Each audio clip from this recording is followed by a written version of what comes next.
선생과 참된 선생의 그럼 다름이 뭐냐? 더 나가서 거짓 선생들이 가르쳤던 거짓된 가르침과 참된 가르침의 다름이 도대체 뭐냐에 대한 이해를 우리가 할 수 있도록 도와주고 있습니다. 베드로전서와 베드로후서를 여러분들이 좀 같이 읽었으면 좋겠는데, 베드로전서는 사실은 교회 안에 외부적인 시험들이 있었습니다.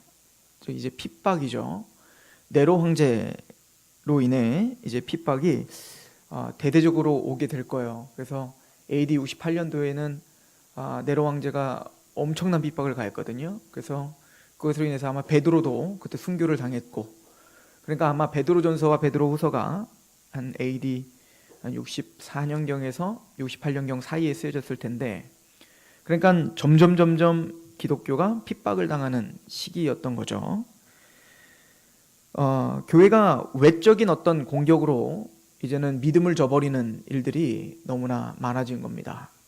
그것을 경고하고 또 그런 핍박 가운데 있는 성도들을 좀 독려하고 위로하는 책이 베드로전서라면, 이 외부적인 공격보다 더 무서운 것이 내부적인 공격이에요. 내부적인 어떤 어려움인데, 이 베드로후서는 교회 안에 그런 외부적인 핍박도 지금 감당하기가 힘든데, 더더욱 문제가 되는 것은 이 내부적으로 가르침이 변질되기 시작하는 겁니다. 왜 그럴까요? 이제는 외부적인 핍박이 계속 가해지니까 점점 하나님의 말씀보다는 그 상황에 타협하는 메시지들이 나올 수밖에 없겠죠. 뭐 쉽게 예를 들어서 우리가 일제시대 때 기독교가 평양에서 대부흥을 맞이하고 얼마나 뜨거웠습니까? 말씀 앞에 말씀 운동이었지 않습니까? 그런 한국 교회가 나중에는 신사참배와 동방요배를 강요하는 일제의 어떤 그 핍박이 강해지면서 내부적으로, 그 외부적으로 오는 그 핍박도 너무나 힘들었지만 내부적으로 동방요배와 신사참배를 해도 된다라고 하는 말씀을 변질시키는 일들이 준행이 됐고, 우리가 흔히 말하는 주류에서 동방요배와 신사참배를 공식적으로 인정하게 되므로 이제는 하나님의 말씀을 목숨처럼 여기며 순교를 다짐하고 투옥당했던 목사님들이 바보 취급당하기 시작하는 거예요. 이 언제 주객이 전도된 거죠. 이제는 하나님의 말씀과 그 정도대로 걸어가려고 하는 것이 이제는 내부적으로 그 말씀을 희석시키고 그 말씀을 어그러뜨리니까 이제는 참된 복음과 하나님의 말씀을 타협 없이 전하는 그들이 이상해지기 시작한 겁니다. 그러니까 두 가지 싸움을 같이 싸워야 되는 거예요. 외적인 공격과 내부적으로 하나님의 말씀대로 전하는 것이 이상하게 여겨지는 시대가 된 거죠. 이런 일들은 교회에 반복적으로 일어나기 시작했던 거예요. 바로 베드로 사도는 자신이 이제 죽음을 앞두고 그것이 너무너무 화가 나고 또 마음이 상했던 겁니다. 그래서 거짓 선지자들의 특징은, 우리가 지금 3주 연속 거짓 선생들에 대한 이야기를 하지 않습니까? 그들의 특징은 첫 번째, 멸망할 이단을 끌어들인다는 거죠. 멸망할 이단이요. 그러니까 그 가르침대로 믿으면 멸망하는 겁니다. 지옥에 가는 거라고요. 그 가르침대로 배우면 하나님을 떠나 말씀을 떠나게 만들어버리는 거라고요. 그런데 그 이단자들, 그 거짓 선생들은 그냥 조금 잘못된 걸 가르쳤겠지가 아니라 하나님의 말씀을, 예수의 이름, 하나님의 이름, 또 믿음, 우리가 사용하는 모든 용어를 가지고 얘기하는데 그걸 다 어그러뜨려서 마침내는 모든 사람들을 멸망에 가게 하는 자들이기 때문에 베드로는 싸워야 됐던 겁니다. 또한 베드로후서 2장이 계속 말하는 게 뭐죠? 그들은 자기들만 멸망할 뿐만 아니라 성도를 유혹하기 때문에 문제가 되는 거예요. 그죠? 자기만 그 가르침대로 지옥 가면 되는데 이게 가르치는 위치에 있기 때문에 그들은 또 자기가 대단히 유능하고 자신은 대단히 많은 것을 알고 있다는 것을 강조하면서 또 그 당시에 유행했던 모든 철학들과 그 모든 것들을 사용하여 사람들의 마음을 현혹시켜 사람들을 멸망의 길로 들어서가게 하기 때문에 교회는 그들과 싸워야 되는 거죠. 또한 세 번째로 이 베드로전후서 2장에 이 거짓 선생들과 싸워야 되는 이유를 진리의 도가 비방을 받기 때문이다라고 해요. 잘못된 가르침을 가르치는 이 이단들은, 또 이 거짓 선생들은 교회 안에서 그 거짓 가르침으로 거짓 열매가 드러날 수밖에 없게 되거든요. 그러다 보니 그들은, 세상 사람들은 그게 거짓 가르침인지 참된 가르침인지 구별을 못해요. 그냥 교회라고 봅니다. 그러다 보니까 그들의 행위들과 그들의 열매들을 통해 하나님이 비방을 받고 복음이 비방을 받기 때문에 사도 베드로는 하나님의 영광과 거룩을 위해 그들과 싸울 수밖에 없었던 거죠. 왜 우리가 이단들을 경계하고 교회 안에 하나님의 말씀이 아닌 다른 것들이 곁들여 들어오고 자신의 감정과 자신의 어떤 경험을 가지고 설교하는 것에 대해서 우리가 경계해야 되죠? 바로 이런 이유로 우리는 끊임없이 무엇이 진리인가, 어떤 것이 하나님의 바른 진리인가를 고민하고 또 구별하고 분별해야 되는 겁니다. 어제가 10월 31일이 종교개혁 이제 500주년 되는 딱 그 날이었죠. 그래서 그 기념으로 어제 합동신학대학원에 가서 우리가 세미나도 듣고 했는데 의미 있는 시간이었어요. 내년에는 더 많은 분들이 갔으면 좋겠다 이 생각이 좀 들더라고요. 너무 좋은 시간이었습니다. 그때 박영선 목사님이 이제 개혁주의에 대한 설교를 하면서 이런 얘기를 하더라고요. 본문을 사도행전 4장을 펴서 이제 이야기를 하셨어요. 그 본문이 이거였는데요. 사도행전 4장 27절부터 보면, 과연 헤롯과 본디오 빌라도는 이방인과 이스라엘 백성과 합세하여 하나님께서 기름 부으신 거룩한 종 예수를 거슬러 하나님의 권능과 뜻대로 이루려고 예정하신 그것을 행하려고 이성에 모였나이다. 주여 이제도 그들의 위협함을 굽어보시옵고 또 종들로 하여금 담대히 하나님 말씀을 전하게 하여 주시오며 손을 내밀어 병을 낫게 하시고 표적과 기사가 거룩한 종 예수의 이름으로 이루어지게 하옵소서 하더라. 빌길 다음에 모인 곳이 진동하더니 우리가 다 성령이 충만하여 담대히 하나님 말씀을 전하니라. 이 앞장에 베드로와 요한이 하나님의 능력으로 안진병이를 일으키는 장면이 나오지 않습니까? 이들에게는 권능이 임했습니다. 하나님의 권능이 임했는데 그 권능을 임해서 오늘 본문은, 아까 그 사도행전 4장 본문은 핍박당했고 위협당했고 죽임을 각오해야 됐다는 거였죠. 그러니까 우리가 흔히 종교개혁이라고 할 때 어떤 대적자들을 우리가 제압하고 그들을 무찌르고 그들을 이기는 힘을 가지고 그들이 잘못됐음을 드러내어 우리의 바름을 드러내려고 하는 게 개혁주의가 아니다, 이야기를 하고자 했었던 거예요. 오늘 말씀 사도행전 4장에 보면 하나님의 예정대로, 하나님의 계획대로 사도 베드로가 고백하기를, 와, 하나님 정말 그러네요. 하나님이 예언하신 대로 과연 헤롯과 본디오 빌라도와 이방인과 이스라엘 백성과 합세해서 하나님께 기름 부으신 거룩한 종 예수를 거슬렀습니다. 또한 그들은 그 예수를 전하고 있는 우리를 위협하고 우리는 어떤 힘으로도 그를 이길 수 없는 상황입니다. 그러므로 하나님 그들을 무찔러 주세요가 아니라 하나님 담대히 하나님의 말씀을 전하게 해 주십시오. 그러니까 거짓되고 잘못되고 그것이 하나님의 편에 아닌 그들을 부셔버리고 그들을 없애버리고 그들을 비난하고 비판하는 게 우리의 몫이 아니라 그 일을 봤을 때 악역과 주인공이 있는 것처럼, 악역이 없는 드라마가 없고 영화가 없는 것처럼 하나님도 그런 악역을 하나님이 계획하셨고 정말로 하나님의 계획대로 정말 그런 악역도 우리의 인생 가운데 있네요. 하나님, 그들이 그럴지라도 나는 나의 일을 하게 해주십시오.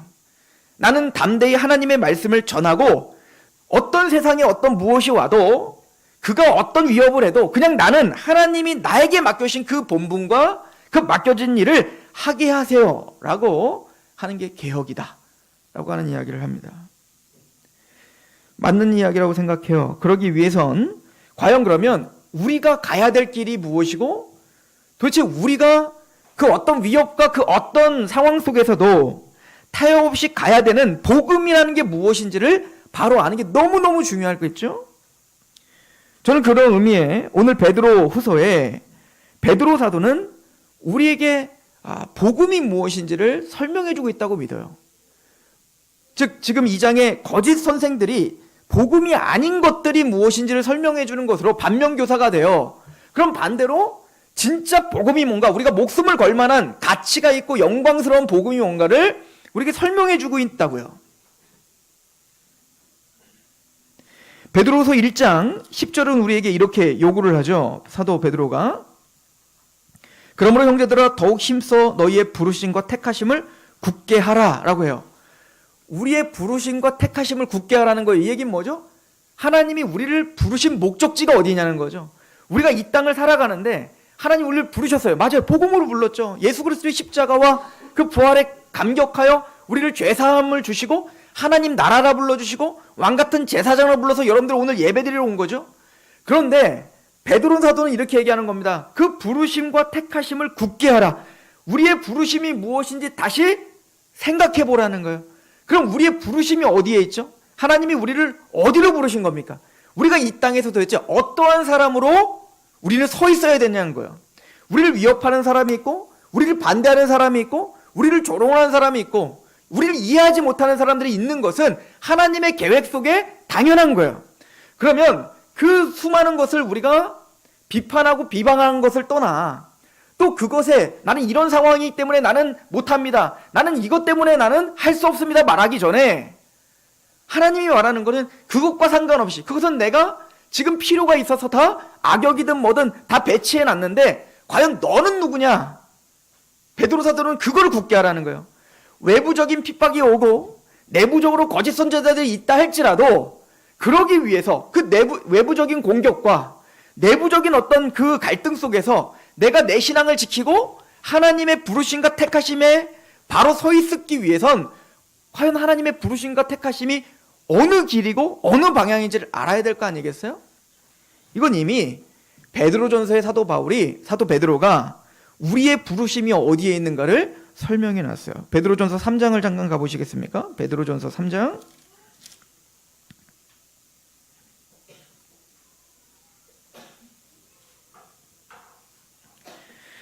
베드로전서 3장 8절에 마지막으로 말하노니 너희가 다 마음을 같이하여 동정하며 형제를 사랑하며 불쌍히 여기며 겸손하며 악을 악으로 욕을 욕으로 갚지 말고 도리어 복을 빌라 이를 위하여 너희가 부르심을 받았으니 이는 복을 이어받게 하려 하심이라. 우리의 부르심이 여기 있다는 거예요. 우리는 우리의 대적자들을 부수리기 위해서 이 땅에 온 게 아닌 거예요. 그들의 잘못됨을 드러내어 우리의 나음을 드러내는 사람들이 아니라 그들이 뭐라 하던 그들이 어떻게 있던 우리의 부르심은 악을 악으로 갚지 않는 겁니다. 욕을 욕으로 갚지 않고 도리어 복을 빚는 십자가의 길을 걷는 자로 우리는 부르심을 받았다는 거예요. 베드로전서 1장 2절도 보십시오. 1장 1절에 예수 그리스도의 사도 베드로는 본도, 갈라디아, 갑바도기아, 아시아와 비두니아에 흩어진 나그네, 우린 나그네예요. 즉 영원한 나라를 바라보며 우리가 지금 살아가는 게 전부가 아니라 이 땅은 지나가는 거다라고 하는 걸 알고 있는 자라는 거예요. 2절 곧 하나님 아버지의 미리 아심을 따라 성령이 거룩하게 하심으로 순종함과 예수 그리스도의 핏부림을 얻기 위하여 택하심을 받은 자들에게 편지하노니 은혜와 평강이 너에게 많을지어다. 이렇게 말하죠. 하나님 아버지의 미리 아심을 따라 성령이 거룩하게 하심으로 순종함과 예수 그리스도의 핏부림을 얻기 위하여 택하심을 받은 자들이에요. 예수님의 피로 구속함을 받고 또 하나님의 말씀에 순종하게 하기 위하여 미리 우리를 택하셨다는 거예요. 즉 우리는 하나님의 말씀 앞에 순복하기 위하여 부르심을 받았습니다. 우리의 부르심이 여기 있죠. 그렇죠? 남을 비판하여 우리의 나음을 자랑하는 게 아니라 하나님이 우리를 부르신 그 부르심을 명확하게 알고 그냥 그 말씀이 나를 인정하고 그 말씀 앞에 나를 사람들이 십자가의 길을 걸면 전 실패자야? 전 연약하고 힘이 없어 라고 조롱할지라도 그거가 상관없이 그 길을 묵묵히 걸어가는 게 종교개혁이죠. 복음이 무엇입니까? 우리는 주일 예배, 수요 예배를 통해서 끊임없이 복음에 대한 이야기를 하고 있습니다. 로마서 1장을 한번 가보시겠습니까? 로마서 1장. 우리는 복음으로 부르심을 받았죠? 그렇다면 우리가 믿고 있는 복음이 도대체 무엇입니까? 또 사도 바울이 말하고 있는 복음이란 무엇입니까? 내가 이해하고 있는 복음과 사도 바울이 이해하고 있는 복음은 도대체 무엇이 다를까요? 한번 비교해 보십시다. 로마서 1장 16절. 내가 복음을 부끄러워하지 아니하노니 복음은 모든 믿는 자에게 구원을 주시는 하나님의 능력이 됨이라. 먼저는 유대인에게요 그리고 헬라인에게로다. 복음에는 하나님의 의가 나타나서 믿음으로 믿음에 이르게 하나니 기록된 바 오직 의인은 믿음으로 말미암아 살리라 함과 같으니라. 복음은 능력입니다. 복음은 역동적입니다. 복음은 폭발적입니다. 복음은 우리를 가만히 있지 않게 합니다.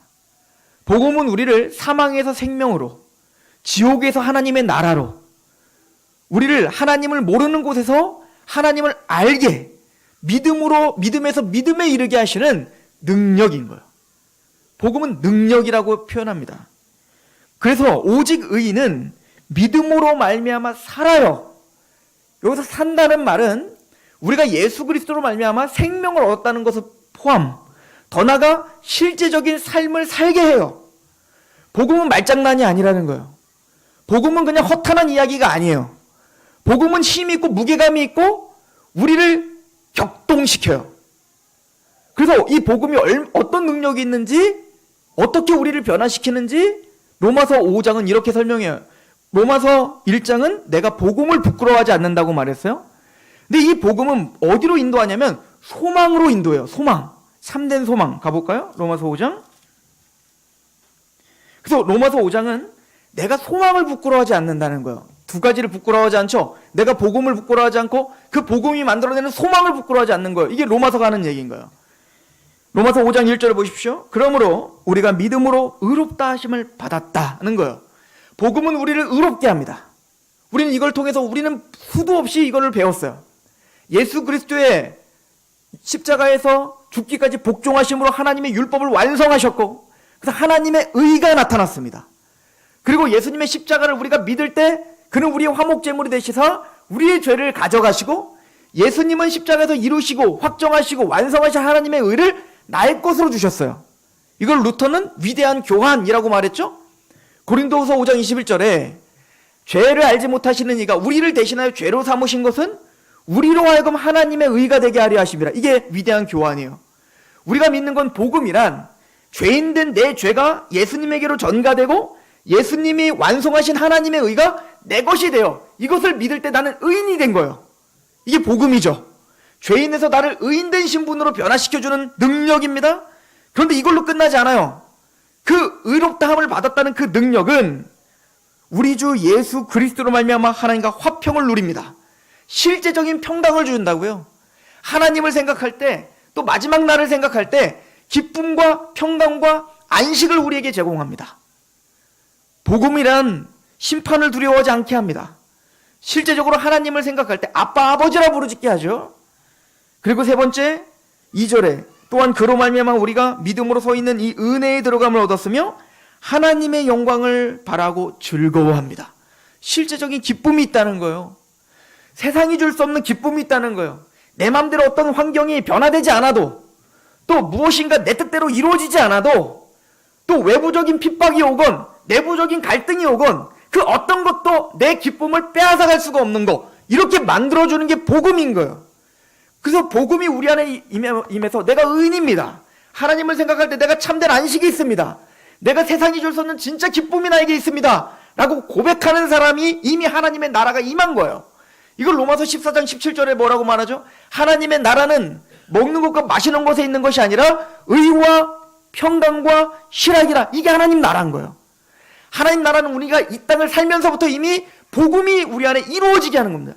다른 말로 말하면 복음은 말장난이 아니라 정말 하나님의 나라를 내 마음에 땡기는 능력인 거예요. 하나님의 나라가 내 마음에 임하게 하는 거라고요. 복음은 내 마음에 하나님의 통치화가 임하게 하는 겁니다. 내가 의인입니다. 하나님의 평강의 나라가 나를 주장하고 있습니다. 내가 세상이 줄 수 없는 기쁨으로 만족합니다 라고 하는 그 기쁨이 있게 하는 게 복음이에요. 이 복음은 단순히 구원의 감격과 또 이 기쁨과 평강과 또 의롭다함을 받았다는 확신으로 끝나는 것도 아닙니다. 의인은 믿음으로 말미암아 사는 거예요.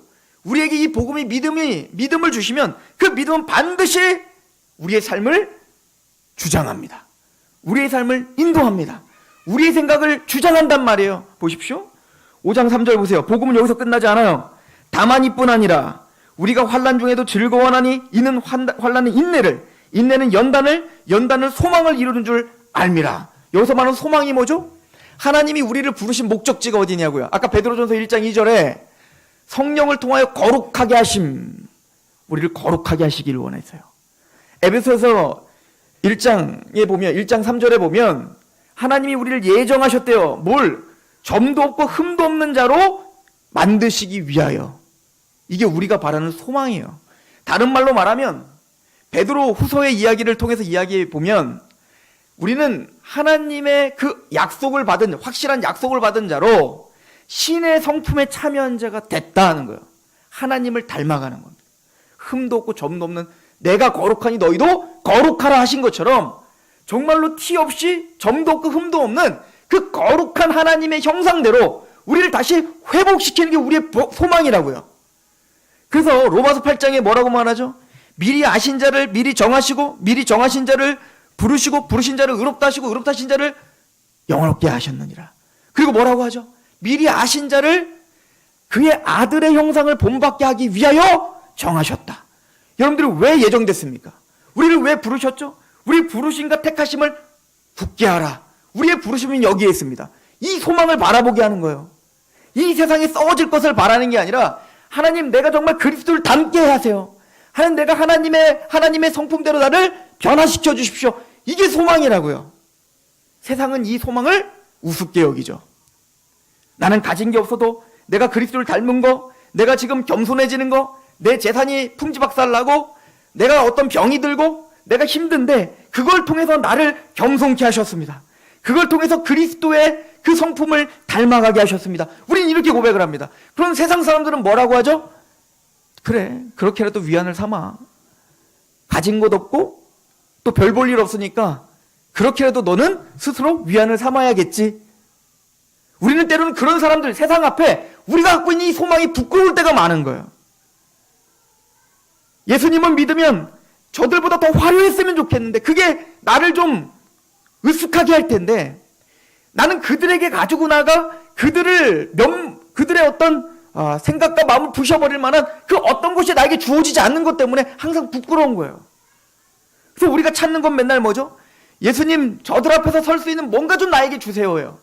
근데 성경이 가르쳐주는 건, 복음은 그 소망을 부끄럽게 하지 않는 거야.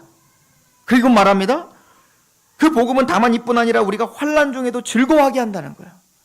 복음은 그 환난을 인내하게 하는 능력이라는 겁니다. 그 인내는 연단으로 우리를 가져가요. 연단이라는 게 뭐죠? 쇠를 가지고 강한 불에 달굽니다. 그럼 빨개진 그 쇠를 막 두드려 패요. 그리고 찬물에 식혀요. 그리고 다시 뜨거운 불에 넣어요. 그리고 빼서 또 두드려 패요.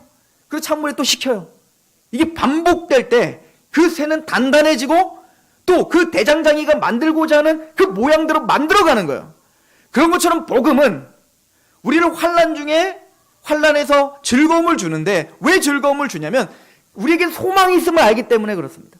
지금 내가 힘들고 고난이 있을지라도 하나님은 하나님의 계획 속에 지금 대장장이가 그 쇠를 연단하여 자기가 만들고자 하는 그 모양대로 만들고 그를 더 단단하게 하는 것처럼 내가 지금 이런 환경과 이런 상황과 이런 모든 것을 통하여 나를 지금 연단시키고 계시는 거구나. 그래서 나를 더 단단하게 만드시고 마침내 하나님이 우리에게 주실 그 그리스도의 형상을 담게, 그 소망으로 우리를 인도하시는군요.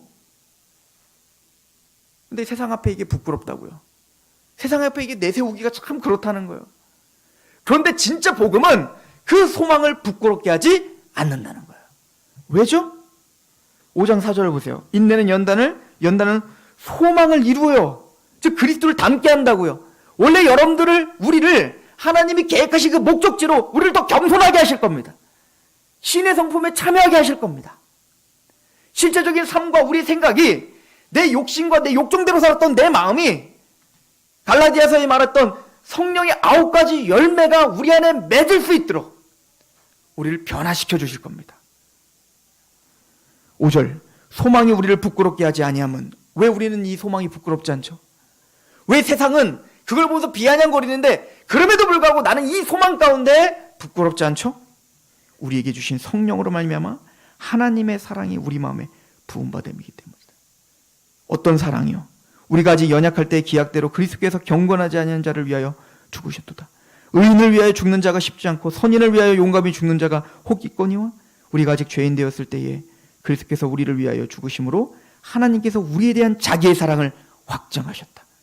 십자가의 그 사랑을 성령님이 끊임없이 우리에게 부어주시기 때문에 그 사랑에 강권되어 우리는 그 소망이 부끄럽지 않게 되는 거예요. 복음은 시작일 뿐만 아니라 마침입니다. 그 십자가의 복음은 우리를 의롭다 하는 것으로 시작했지만 그 소망을 이루기까지 성령님이 그 복음을 통하여 우리를 인도하시는 거예요. 그 소망이 부끄럽지 않도록 그 복음이 우리를 붙잡는 거예요. 이게 사도 바울이 생각했던 복음입니다. 복음은 가벼운 게 아닙니다. 복음은 말장난이 아니고 복음은 실제적인 능력이 있다는 겁니다. 복음은 허탄한 이야기가 아닙니다. 복음은 새로운 피조물로 변화시키는 능력입니다. 베드로후서를 한번 가보시겠습니까? 이 복음을 이해해야 베드로 사도가 거짓 가르침이 무엇을 이야기하는지를 우리는 알 수 있어요. 베드로후서 다시 가보십시오.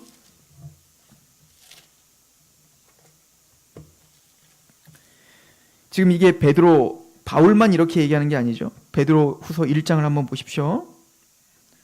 예수 그리스도의 종이며 사도인 시몬 베드로는 우리 하나님과 구주 예수 그리스도의 의를 힘입어 동일하게 보배로운 믿음을 우리와 함께 받은 자들이 됐다. 하나님과 우리 주 예수를 알므로 은혜와 평강이 너에게 더욱 많을지어다. 그의 신기한 능력으로 생명과 경건에 속한 모든 것을 우리에게 주셨으니 이는 자기의 영광과 덕으로서 우리를 부르신 이를 알므로 말미암음이라. 이로써 그 보배롭고 지극히 큰 약속을, 복음이죠, 우리에게 주사 이 약속으로 말미암아 너희가 정욕 때문에 세상에 썩어질 것을 피하여 신의 성품에 참여한 자가 되게 하려 하셨다. 이게 복음이에요. 그 복음으로 정욕을 피하여 신의 성품에 참여하게 하기 위하여 그 복음으로 우리를 불러주셨다고요. 그래서 그 복음은, 그 믿음은 5절, 그러므로 너희가 더욱 힘써 너희의 믿음의 덕의 지식의 절제의 인내의 경건의 형제 우애의 사랑을 더하라. 이런 것이 너에게 있어 흡족한즉 너희로 우리 주 예수 그리스도를 알기에 게으르지 않고 열매 없는 자가 되지 않기를 원하노라. 복음은 이런 열매를 맺게 한다는 거예요. 복음은 실제적으로 우리를 변화시킨다는 거예요. 그럼 거짓 가르침은 뭐죠? 오늘 본문을 가보십시오. 2장 15절 이렇게 시작합니다.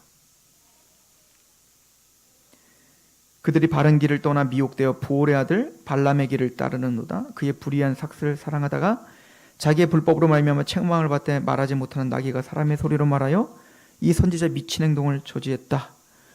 그리고 이렇게 말하죠. 이 사람들은 물 없는 샘이요 광풍에 밀려가는 안개니 그들을 위하여 캄캄한 어둠에 예비되어 있나니 그들이 허탄한 자랑의 말을 토하며 그릇되게 행하는 사람들에게서 겨우 피한 자들을 음란으로서 육체의 정욕 중에 유혹한다. 간단하죠? 허탄한 말입니다. 그들이 어떤 약속을 하든 어떤 가르침을 갖든 베드로와 바울이 전했던 그 복음의 무게감을 담을 수가 없는 겁니다. 이들은 듣기 좋은 이야기를 하려고 합니다. 십자가를 이용하여 하나님의 거룩한 이름을 이용하여 성경에 나오는 모든 용어를 이용하여 그들의 가르침을 멋들어지게 이야기합니다. 많은 군중들을 몰고 다닐 수도 있습니다. 근데 그들의 뜻은, 그들이 가르치는 말씀은 허탄합니다. 가볍습니다. 그들의 가르침은 물 없는 샘이고 광풍에 밀려가는 안개라는 거예요. 여러분들, 물 없는 샘은 뭐죠? 지금 갈증이 있어요. 갈증이 있어서 이 많은 사람들이 그 갈증을 해소하기 위해서 뭘 기다립니까? 구름을 기다려요. 이제 물을 가득 담은 구름이 이제는 비를 내려주기를 바라는 거예요. 그래서 그 회중들은 갈망하는 마음으로 그 앞에 서 있습니다. 자신의 영혼의 진짜 문제, 또 진짜 하나님이 부르심과 택하심이 무엇인지를 알게 하는 그 문제를 알게 해야 된다고요. 그래서 정말로 구름이 껴서 드디어 기대하는 마음으로 있습니다. 그들은 멋들어진 약속들을 합니다. 그런데 그들은 결론적으로 물 없는 구름이에요. 많은 약속들은 하지만 실제적인 열매를 드러내지 못하게 해요. 또한 그들은 광풍에 밀려가는 안개예요. 수 가득하게 안개가 꼈어요. 그 안개가 이제 점점 조용히 차츰 내려앉아 그게 물을 이루면 좋겠는데 광풍에 밀려가요. 그러니까 순간은 가득하고 순간은 풍성해 보이고 순간은 뭔가 있는 것 같은데 가르침이 끝나면 공허한 겁니다. 아무것도 변화가 일어나지 않습니다. 아무것도 내 영혼을, 내 믿음에 그 어떤 영향도 끼치지 않는 겁니다. 이게 거짓 가르침의 특징이라는 거예요. 거짓 가르침의 무게감과 사도들의 복음의 무게감은 다릅니다. 우리가 알고 있는 복음의 무게감은 어떤 것입니까? 그리고는 19절에 말합니다. 그들에게 자유를 준다 하여도 자신들은 멸망의 종들이니 누구든지 진 자는 이긴 자의 종이 됩니다. 만일 그들이 우리 주 대신 구주 예수 그리스도를 알므로 세상의 더러움을 피한 후에 다시 그 중에 얽매이고 지면 그 나중 형편이 처음보다 더 심하니라 라고 말하죠. 진 자는 이긴 자의 종이 된다. 이 무슨 얘기냐면 이 거짓 교사들은 윤리적 도덕적인 해방을 주는 겁니다. 윤리적 도덕적으로 너희들은 이미 해방됐다는 거예요. 너는 이제 정죄함이 없다는 거예요. 맞는 얘기죠. 그런데 이들은 모든 얽매이는 것들을 다 해방시켜준다는 약속들만 하는 겁니다. 그렇지 않습니다. 성경은 두 종밖에 없어요. 자유인은 없습니다. 죄의 종이든지 의의 종이든지 하나님의 말씀에 복종하는 자든지 세상과 사탄과 죄에 복종하는 자든지. 근데 이들은 죄에 대한 해방도 이야기했겠죠. 그런데 하나님의 말씀에 대해서도 해방시키려고 하는 겁니다. 아무도 너를 정죄할 수 없다는 거예요. 마음껏 살아도 된다는 겁니다. 이것을 나중에 베드로 후서 3장에 보면 이걸 바울의 복음의 가르침을 잘못 해석했기 때문이다 라고 가르치고 있죠. 너희가 바울의 가르침을 억지로 해석하다가 무법하게 빠졌구나, 무법방종주에 빠졌구나 라고 이야기를 한다고요. 베드로전서 2장을 한번 가보세요. 왜 이런 이야기를 하는지, 베드로 사도의 그 생각이 뭔지를 한번 봅시다. 베드로전서 2장 11절, 사랑하는 자들아 거류민과 나그네 같은 너희를 권하노니 영혼을 거슬러 싸우는 육체의 정욕을 제어하라. 너희가 이방인 중에 행실을 선하게 가져 너희를 악행한다고 비방하는 자들로 하여금 너희의 선한 일을 보고 오시는 날에 하나님께 영광을 돌리게 하려 함이라. 하나님의 백성들은, 베드로는 항상 그래서 구원과 그 은혜와 그 믿음이 있는 하나님의 백성들에게 끊임없이 요구하는 것은 사랑하는 자들아 거류민과 나그네 같은 너희를 권하노니 영혼을 거슬러 싸우는 육체의 정욕을 제어하라는 거예요. 이게 명령입니다. 그러니까 우리는 죄의 종에서 벗어났다는 얘기는 이제는 하나님의 종이 됐다, 하나님의 말씀에 복종하는 자가 됐다, 이걸 강조할 수밖에 없게 된다고요. 왜냐하면 이것은 나를 위해서가 아니라, 아까 거짓 선생들의 특징이 뭐라고 했죠? 그들의 잘못된 가르침으로 잘못된 열매가 드러나게 하여 하나님의 진리의 도가 비방받게 된다고요. 그럼 반대로 이 묵직한 하나님의 복음을 가진 자가 그 복음을 갖고 믿음의 환난 중에 인내와 연단과 그 소망을 이루는 삶을 산다면, 그래서 정말로 오늘 말한 것처럼 육체의 정욕을 제어하고 이방인 중에서 행한 행실을 선하게 가져 그렇게 하나님 앞에 산다면 오시는 날에 하나님께 영광을 돌리게 하려 함이라. 예수님이 하신 말씀이에요, 이거. 마태복음 5장 16절에 이같이 너희의 빛이 사람 앞에서 비치게 하여 그들을 너희의 착한 행실을 보고 하늘에 계신 너희의 아버지께 영광을 돌리게 하라. 그러니까 복음과 행실은 뗄 수가 없다고요. 이게 종교개혁자들의 이야기들이었습니다. 2장 15절도 한번 가보시겠습니까? 2장 15절. 곧 선행으로 어리석은 사람들의 무식한 말을 막으시는 것이라. 너희는 자유가 있으나 그 자유로 악을 가리는 데 쓰지 말고 오직 하나님의 종과 같이 하라. 무사람을 공경하며 형제를 사랑하며 하나님을 두려워하며 왕을 존대하라. 곧 선행으로 어리석은 사람의 무식한 말을 막으라. 그 복음이 우리에게 역동적으로 역사하게 하여 그 복음의 열매들을 드러내라, 이 얘기인 거예요. 그래서 그 무식한 사람들이 우리를 조롱하고 그렇게 할 때 우리의 삶을 통해 그들의 입을 막으라는 것입니다. 그래서 하나님이 영광을 받게 하라. 그 복음이 영화로움을 받게 하라. 이게 우리의 부르심에 바라보는 그 목적지가 되겠죠. 사도 바울의 말도 우리가 한번 봅시다. 로마서 6장을 가봅시다.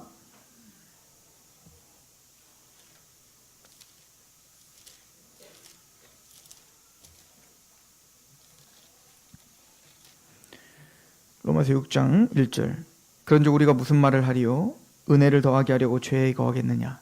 지금 로마서 5장까지는 이신칭의와 믿음으로 우리가 한 것 없이 경건하지 아니한 자를 일한 것도 없는 우리를 의롭다 하신 그 하나님을 믿음으로 그 믿음을 의롭다함을 주셨다. 이신칭의를 설명했어요. 값없이 의롭다함을 받았다. 그런즉 우리가 무슨 말 하리요? 은혜를 더하게 하려고 우리가 죄에 거하겠느냐? 그럴 수 없다. 죄에 대하여 죽은 우리가 어찌 그 가운데 살겠나? 우리는 죄의 종이었다. 그런데 그 죄에서 우리는 이미 죽었다. 예수님이 십자가에 죽으셨을 때 나는 이미 죄 가운데 거하고 있던 나는 죽은 거다 라고 사도 바울은 선포합니다. 무릇 그리스도 예수와 합하여 세례를 받은 우리는 그의 죽으심과 합하여 세례를 받은 줄 알지 못하느냐? 그러므로 우리가 그의 죽으심과 합하여 세례를 받음으로 그와 함께 장사되었나니 이는 아버지의 영광으로 말미암아 그리스도를 죽은 자 가운데서 살리신 것 같이 우리로 또한 새 생명 가운데 행하게 하려 함이라는 거예요. 여러분들, 진짜 거듭남이란 십자가의 은혜로 구원받아 나는 이미 죄의 종에서 죽었습니다. 그러므로 이제 나는 주를 위해 삽니다 라고 이야기한다고요. 거기에 진짜 열매가 없을까요? 거기에 진짜 생각의 변화가 없을까요? 여기에 진짜 그 복음을 영화롭게 하려고 하는 그 십자가의 길이 없을까요? 5절에 만일 우리가 그의 죽으심과 같은 모양으로 연합한 자가 되었으면 또한 그의 부활과 같은 모양으로 연합자도 되리라. 우리가 알거니와 우리 옛사람이 예수와 함께 십자가에 못 박힌 것은 죄의 몸이 죽어 다시는 우리가 죄의 종노릇하지 아니하려 함이니 이는 죽은 자가 죄에서 벗어나 의롭다 하심을 얻었다. 그러므로 이젠 죄의 종이 아니라는 거예요.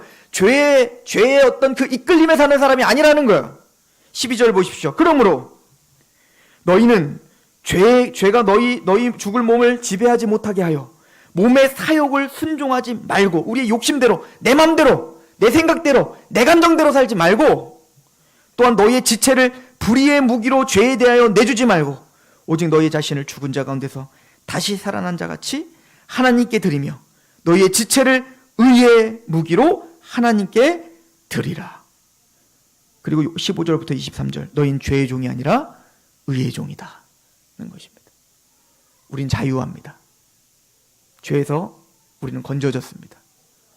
그래서 우리는 사랑에 강권되어 하나님의 율례를 지킵니다. 사랑에 강권되어 하나님의 말씀 앞에 내 몸을 산제물로 드립니다. 이게 복음인 거죠. 오직 의인은 믿음으로 말미암아 살리라 라고 이야기합니다. 오늘 말씀에 속담 하나를 이야기합니다.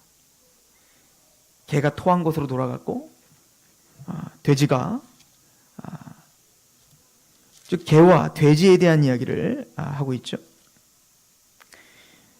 베드로후서 2장 22절에 참된 속담에 이르기를 개가 그 토하였던 것에 돌아가고 돼지가 씻었다가 더러운 구덩이에 도로 누웠다는 말이 그에게 응하였다.